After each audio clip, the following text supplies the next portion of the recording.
Two Knicks Chicks family, welcome back to another episode of Two Knicks Chicks. I'm your girl, Lady, and the Chef, and I'm joined by my co-host today. Locks 21, what's good? Nothing much with the Knicks besides a little bit of a streak that they have going on. The Knicks have now won six in a row. I tried to hook up our X account, but for some reason, I think X has gotten fancy, and now they're saying that we need to have a premium account. Exactly. So I don't know when did that start, but yeah. So um I'll try to figure that out afterwards. But yeah. But we are on X, Facebook, here on YouTube, TikTok. Follow us. It'll be lots of changes coming as the season draws to a close, and especially during the summer. So you guys be on the lookout for that. But yeah, the Knicks have won six in a row. Seems like the Knicks have been gelling, but I'm gonna be quite honest, I'm not convinced because it's against teams that are just, yeah, they these are teams that are not good, um, and that quite honestly the Knicks should be beating in the league themselves. Um, the Knicks are now sitting at 47 and 25. They're right behind the Boston Celtics in the Eastern Conference. And from the outside on and on paper, things look great. But I still think that there's a lot of things to talk about underneath the surface for this next team. Five of those six opponents had losing records. Three of them are among the worst teams in the entire league. Um, and the Knicks made almost every single one of those games a lot harder than what they should have been, right? Um, when you watch these last few games, minus the Washington games, there was a lot of the same consistent issues coming up, right? Too many turnovers, slow first starts.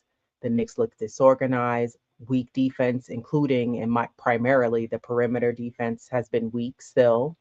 Mikal Bridges has been a concern and has disappeared. And although the Knicks won those games, all of those games, if you look back on them, they took either a big individual performance or a bench spark to bail them out of those games to win those games. I want to recap them, and when I end it, I'll flash to you, and when we'll end up recapping yesterday's game against Washington. So Mm-hmm. let's go back and preview the Knicks versus Utah. And I'm reading my notes here. The Knicks were outscored 41 to 26 in the first quarter against Utah. They were looking completely flat on both ends of the floor. And it quite honestly wasn't until the second half where the bench stepped up and finished with 51 points on the night. OG Anunoby put together 22 points, shooting 70% from the field. And the Knicks outscored Utah 40 to 29 in the third quarter and pulled away. But you gave up 41 points in the opening quarter to a 21 win team. And I don't think that's something that you can brush off. Anything you want to add to that Utah game or anything in general, just speaking with that Utah game? No, aside from that output from JC Jordan Clarkson, I mean, he came home and he showed out. You got a good performance from OG, but it's like they couldn't shake Utah, Right. like offensively and defensively for that matter. Utah counterpunched every punch they threw. The Utah's like, okay, we can hit harder, and that's what they did. So that again, like, yeah, we always say a win is a win is a win, and trust because they need to stack these wins because you know, Absolutely. are they better than the third or are they better than the second seed? As a second seed, but they just couldn't just like shake Utah for whatever reason. And it's concerning, like because of the slow starts and now you gotta crawl your way out, you gotta fight your way out of it, and it's like are you expending too much energy in that effort trying to get this win, um so but it was they got the win, but it Right. wasn't pretty. Yeah. And And I think we talked about this. Not all wins are going to be pretty wins, For right? sure. Sometimes they're going to be ugly, sometimes they're going to be stressful. And again, I agree with you. We'll take the win. The win is a win. And quite honestly, alluding to piggybacking off of what you said, the Knicks do need these wins, quite honestly. But I think it's the manner and the fashion and how they're winning these games, and they're making it so hard for them um, to win against these horrible under 500 teams that just are not don't have anywhere close to a winning record, that the Knicks should be beating these teams. And I think that was a good point that you brought up about Jordan Clarkson, who was a standout in that game and, you know, did to Utah what usually players do once the Knicks let them go. And then the Knicks play against those teams that that player was let go and drafted to. They usually burn the Knicks. And it was nice to see a Knicks player who's on the Knicks team do that to their former opponent. And we've seen OG do that when he plays against Toronto and things like that. But it was nice to see Jordan Clarkson um, really, have a great game. And I'm happy that Mike Brown gave him the minutes. Yeah, for sure. So now we move forward to when the Knicks faced up against Indiana the first time. The Knicks jumped out to a 15-point lead, looked in control, and then Indiana, excuse me, who are 15 and 56, by the way, with the worst record in the Eastern Conference, and were without both Siakam and Tyrese Halliburton, put together a 9-0 run in the third quarter and pretty much made it a real game. Brunson did finish with 29 points and 9 assists, which sounds great until you see the 44% shooting. But quite honestly, Mitchell Robinson saved that game with the 22 rebounds. And the Knicks did close it out 101-92. But it was another game where I was happy that the Knicks beat Indiana, but it was the manner, again, and the way that the Knicks played that game that you saw a lot of those inconsistencies that I talked about at the top of the game. Um, Anything from you on that first matchup against Indiana, of almost quite close to the back to back that they played against them? No, I mean we got the win. Um, like you said, Mitch, he was a beast on the boards. Cat didn't play that game because Mitch started, right? So Yeah. it makes you wonder. I mean, and I've seen them like that 1-2 tandem, that punch that where Cat could throw at Mitch alive. So sometimes it just wonders, when a player is out of that magnitude, it's great on one hand to see a player like Mitch, how he got those 22 boards, but then on the other side of the coin, it just makes you like think, well, the damage that they could have done together because we've seen it, and Mhm. 92 101, yeah, they won, but again, it didn't come easy, and like you said, no wins are easy, but it was like you said, the fashion in which they won. But it's the catalyst to put up, start those win streaks, which was great for me. Yeah. I think I remember asking you too, do you think the outcome would have been different if Siakam would have played in that game? And I think I remember you saying no, you felt confident that the Knicks would have still won, but maybe the margin in which they won probably would have been a little smaller. Um, Siakam seems to give the Knicks problems. OG Anunoby has issues guarding him. And I don't know what it is about Indiana, but they seem very comfortable when they play against the Knicks, kind of like how the Knicks look very comfortable when they play Toronto. Yeah. So, again, I agree with you. I thought that, it was a good win. I thought it was a needed win by the Knicks. Um, but it was the manner and the fashion how they won. Okay, moving forward to the Knicks when they played against the Warriors. The Knicks were down 35-21 after the first quarter. Golden State's biggest lead in that game was 21 points. But it took the Knicks a massive third quarter push, outscoring the Warriors 38-26 to get back into it. Brunson did deliver with 30 points and carried the offense through the comeback. And New York eventually held on to win by three, 110-107.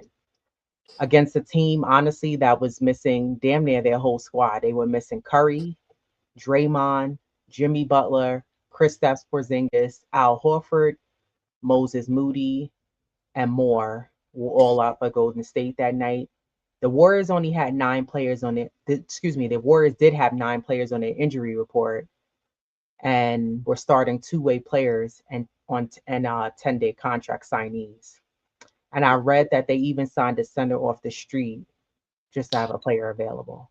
Yeah, So yeah. So the fact that, and I remember you texting me when the Knicks were playing that game, because that was a late game, and I remember you was like, you know what, I got to get up in the morning. But the Knicks were playing awful that first half, because even I was getting disgusted. It was also a boring game because of the way the Knicks were playing. And I remember you texting me saying, watch the Knicks allow the C squad to beat them. So this was another game that the Knicks barely scathed by. Yes, they got the win, but it's the way and the manner and that the Knicks won this game. Any feedback on that Warriors game, that win? I mentioned. I said they were playing a bunch of G leaguers and they just couldn't.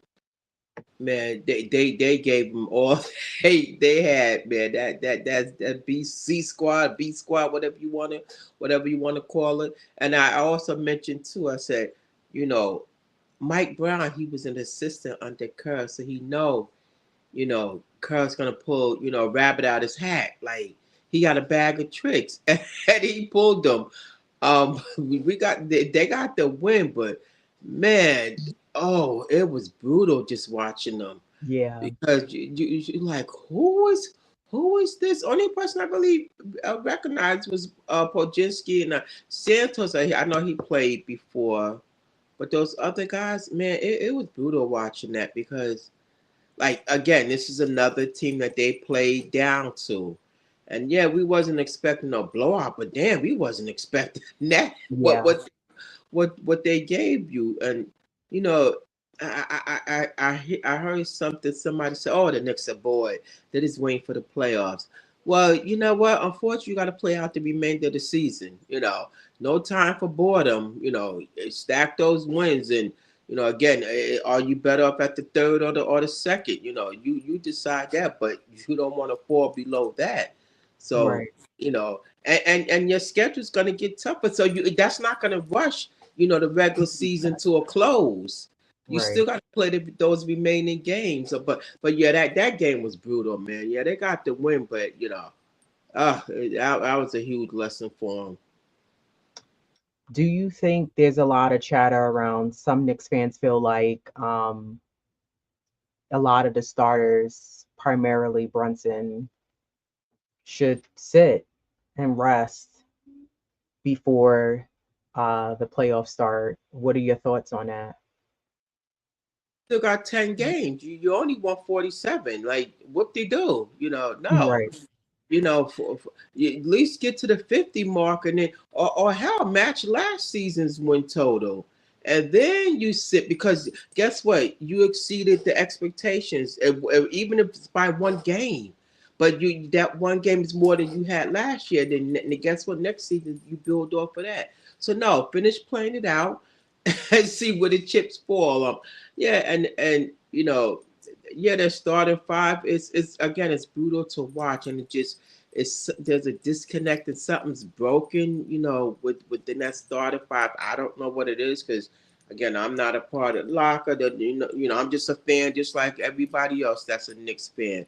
But nah, finish playing out the regular season again to you meet last year's expectations. yeah, I agree 100%. And not only that, you're professionals. You know how many games you play in a regular season, whether you make it the playoffs or not. So this whole chatter that I keep hearing about some fans saying, "Oh, well, I think, the starters should just take a seat and rest." I'm like, Yeah. "Yeah, but don't you have higher expectations?" It's almost like I get it. Fans are getting a little worn out from the regular season and people want the playoffs to start, but you have to have a higher expectation. And I spoke about this like a few shows ago, where I feel like as Knicks fans, let's have higher expectations from the previous season and let's try to get, even if it's one win over what you won finished off last year. So I agree 100%. There's no reason to sit anybody out unless it's pain management type of ordeal and it's something to that degree. But otherwise, no. I think that these guys should continue playing. So then the Knicks faced off against Indiana. This was the second matchup. And to me, it was the same story. It just was at MSG this time. The Knicks started slow and they couldn't put the Pacers away early, who were also without Siakam and Halliburton. But the Knicks did take control in the second half, winning 136 to 110. Josh was great in that game with 33 points. He was 12 or 13 shooting. OG also added 26 on 77% from the field. I thought the Knicks played the Pacers better that time, that second matchup. Yeah. And I was happy to see them get the win and command, the lead. And it just also came across as if Brown had outcoached, um, what's his name? Yeah, Carlisle. yeah, Carlisle. And the Knicks just looked better, just the ball movement, the way they played. That was probably so far in this game stretch, minus yesterday's game against Washington, where I thought the Knicks looked a lot better. Any takeaways from that second matchup they had against Indiana? Yeah, I just want to piggyback off of what Josh said. He played good because Brunson didn't play. It could be, who knows? But Yeah, no, that was a great game for him. Glad to see Josh. And I hope he continue that 3 point shooting that he's on, because it's going to be needed. Just don't get too trigger happy. But again, that was another great win. Towns, which I was going to mention. Just postseason. He's from the playoffs, post playoffs, man. Excuse me, All Star. He's been on a tear. And it's good to just like see that with him, because right, it's kind of like clicked at the right moment. Yeah, we complained all season long and X, Y, and Z, but now is when it matters. So, yeah, kudos to Josh. That was a nice man. He was like 12 for 13. This guy couldn't miss. I mean, if you threw a kitchen sink at him, but right. it was a nice output from him. But when you watch Josh Hart and how he's playing, do you think that's Josh Hart being aggressive and stepping up, and that's the practice coming into play, him working in the gym coming to play, or is there something different in the offense that's allowing him to go off and score like that? A little bit of both, and but now my worry is that, not so much as a worry, but my thing is, well, will teams, and they're gonna figure Josh out and see that, oh, he's like a decoy, like, what I'm saying, they gonna start guarding him tighter than the previous games, because let's face it, he's 9 for 9 from 3 point, and that's, if you shooting down 100%, clip at it, and from the 3 point, look at the points that you're giving up. Three is Right. better than two, so now it makes you wonder, well, will teams start guarding him differently, or they feel he's not a threat? So, and then if they do, how will he respond? How will he handle that pressure? Yeah, that's a good point. With Josh Hart, I think what concerns me for me with him is, does he go back to being hesitant or indecisive and run away from this when the playoffs come? Because sure, you're doing against these subpar teams that are not good, but now when you go against, or hell, when you got a matchup against OKC coming up soon, are we going to see that same Josh that's not afraid to blow the trigger and shoot, and drive to the basket and be explosive and do those other little things as well? Or is he going to pull away from that? So I'm looking to see the consistencies. And the same applies for Carl Anthony Towns, who has been playing great, and I think back in October, Cat has said how he didn't know where he fit into the offense, and now he seems to have found his place. in the offense, and he's found his rhythm. And not just in the offense, but I still have issues with Cat's defense. I do a lot of times watch him under a microscope, and I'll look at him a lot of times, and he doesn't contest a lot when he's guarding, um, not just in a paint area, it could be an outside shot as well. But what I mean by that is if you watch him a lot of times, Carl doesn't even put a hand up, and he's like not so much daring that player to shoot, but he doesn't contest those shots. So aside from that, though, he's been excellent on the boards. Um, he's there's less of those silly, stupid fouls. Yeah. But what I'm wondering is what has made the change in both Josh and Cat offensively and defensively, but mainly offensively. And does that have anything to do with maybe Brunson taking a bit of a backseat? Now, Brunson has been off, but it seems like Brunson has, I don't know. We both have talked about this, and I've said this now for a while. I've said this since we had Randall on the team. Brunson has to figure out he has to figure out a balance of being a facilitator and scorer, and I appreciate Brunson's footwork. I appreciate him being the top scorer on his team and putting the team on his back at times. Sometimes though, I wish Brunson had the passing skills like a Jason Williams or, like a player who could just I've only seen Brunson maybe do it a handful of times where he throws a beautiful pass. Like, something that's like street ball fancy. I know I'm getting fancy and I'm being particular about what I want from him, You but showed up are. um what I mean by that is that it would be nice to see him utilize his passing skills more because when you a lot of times you look at his assists, Brunson only have like 4 assists in a game, Mm-hmm. which I think goes back to what you were saying with the shot clock goes down to under 10 and then something is happening, a pass, whatever.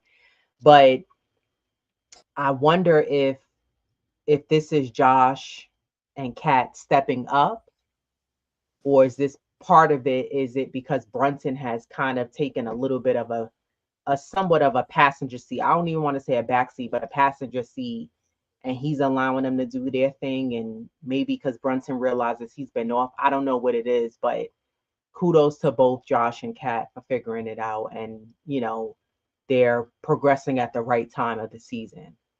Yeah, for sure.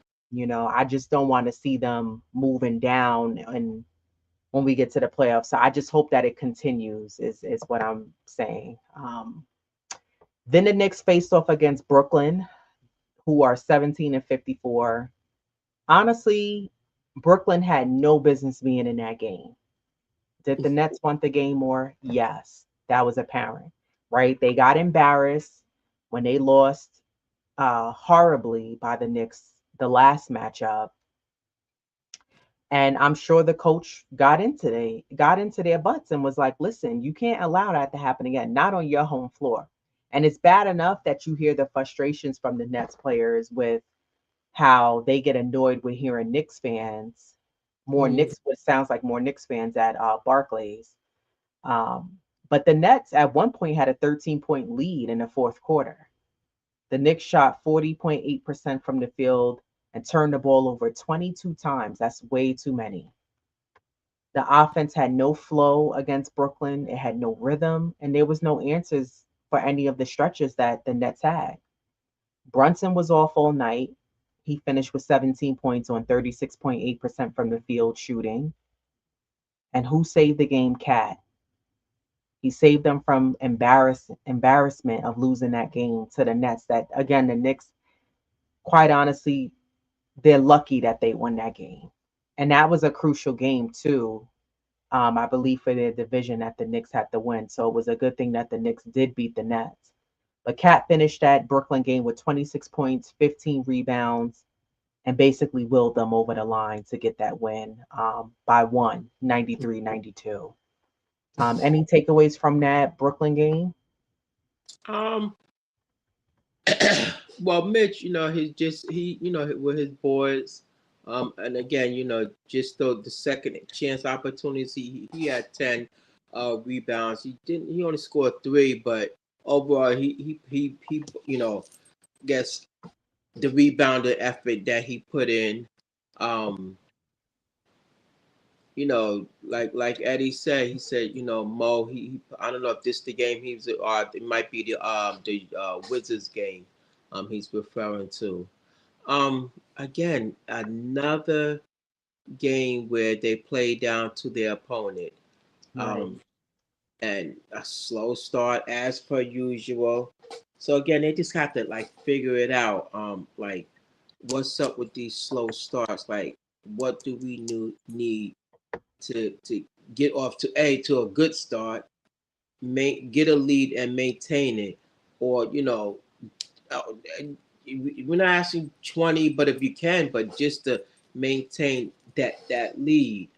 Um, Man, they won by the skin of their teeth, man, and it wasn't, you know, I don't want to say a pretty win because no win is pretty. I don't care if you stomp a mud hole in the team, but because you just got the win. But it's just like you gotta like look internally or something. Yeah, I think that Brooklyn game, it was apparent that the Nets wanted that game more. And the Knicks just didn't seem like they were able to match Brooklyn's energy.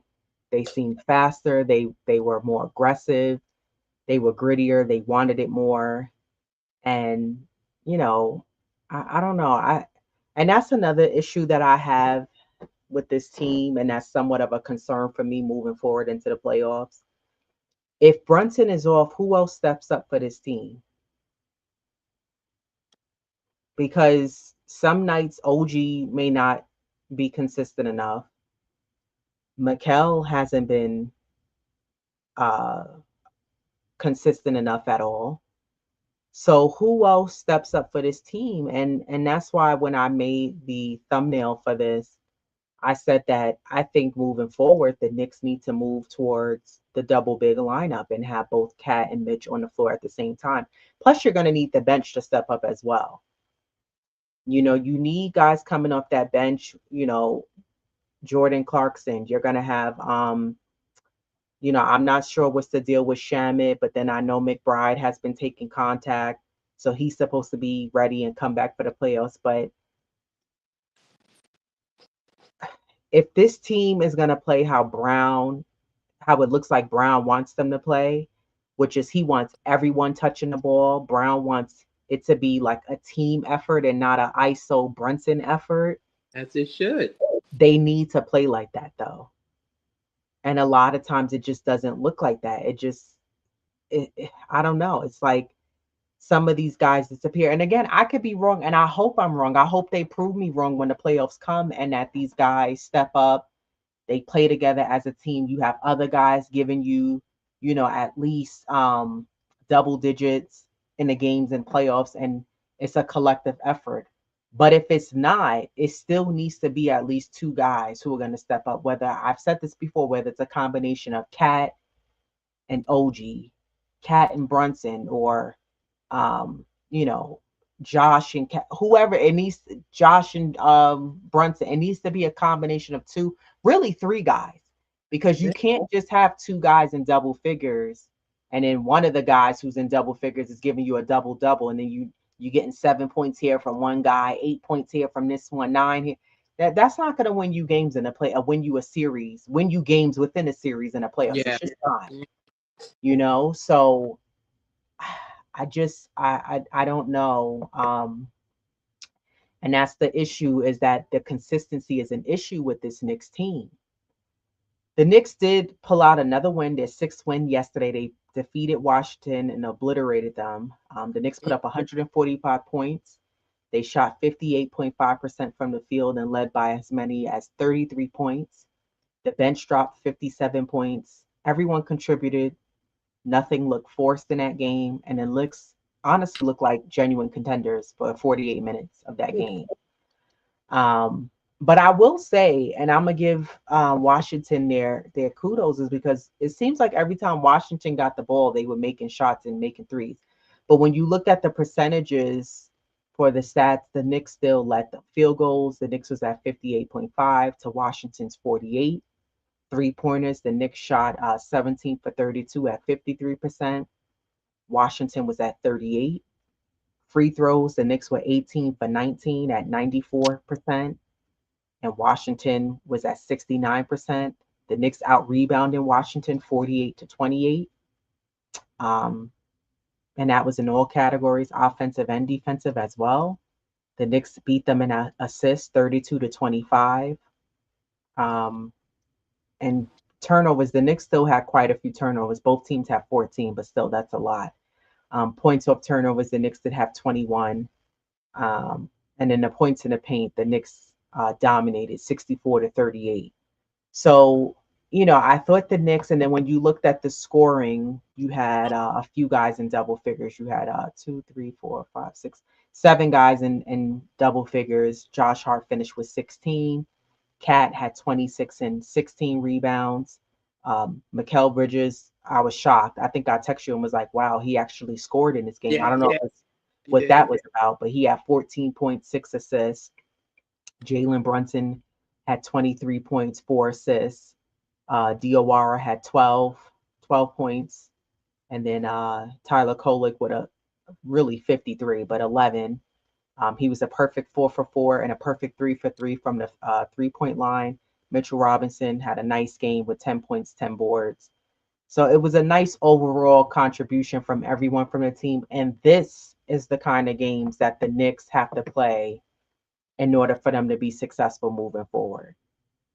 But Yeah, my issue with this team is that they have these kind of games, and the next 5, 6 games, then they don't play like this. yeah, for sure. So it's concerning for me. Yeah, no, for me too, as a fan, because like we know what the Knicks are capable of, but again, playing down to your opponent, like yeah, you etched out a win. You know what I mean? Again, it was nice. I'm not gonna harp on about the win because we know that. But just like overall, just like their play. Like you said, they led by at 1 point 33 points. So that means there was just a defensive effort and then offensive to just able to score at will. And like I said, Cat post the All-Star, he's been on the it's clicking. He played with that physicality that Josh Minot said he don't. He got to be playing with some type of physicality if he's in a double doubles. He's not exactly living out on the island. Because he's not shooting. His free throws yesterday was one for excuse me, I had the wrong person, but he was 1 for 2, 3 points. So he's not living out in the island, just sitting beyond the perimeter shooting threes. He's taking it to the basket. So, but that was a statement. I don't know, why he made it. Only he can answer that. But I see the physicality that he's playing with. Um, he's staying out of foul trouble like you mentioned. So and it's just clicking right, at the right moment. A great win. They say, oh, because Washington, they were another one without, all their key core players, Trey and Anthony and Davis. But hey, then the other kid wasn't star. He was out. So, but again, they got the win, and that's what matters. Yeah, it was another one of those, a win is a win. Um, but why do you think the Knicks keep making bottom tier opponents in games feel competitive longer than they should? Like when you look at this season, you look at the Knicks as a whole.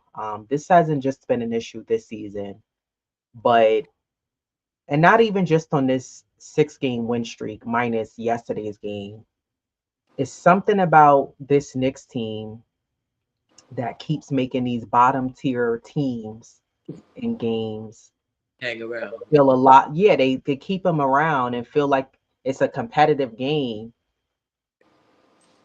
for a longer period of time in the games than they should. Why do you think that that's happening? I mean, but I see not just with those, under 500 teams. I see even with those teams with a winning record, and quite frankly, it shouldn't be no team. Whether you're fighting for a playoff spot, whether you clinch your seeding, or whether you tanking, it should just be play up to par and your strengths. You know, it's I think that starting five needs some tweaking because they just not getting it done. Um, I don't know. They just not getting it done in my book. Yeah, I think this team has the cohesion. I think they get along, Oh yeah. right? I don't think that that's an issue. I think guys, from what it seems like, they get along, and with Mike Brown. But I think that I agree with you. I don't think that this team, this particular roster, I don't know if this roster is it and enough to get them over the hump. Hmm. You know what I mean? And I do think that they, for sure, because this is another thing I had mentioned to you too. The Knicks have to make some moves in the offseason. And I know I'm jumping the gun, but I say this because when there's games, okay, the games that Mitchell Robinson are unable to play, the pressure falls on Cat to play, and then the what Mike Brown is Let left me with. go out. I can't hear you. I'll move you.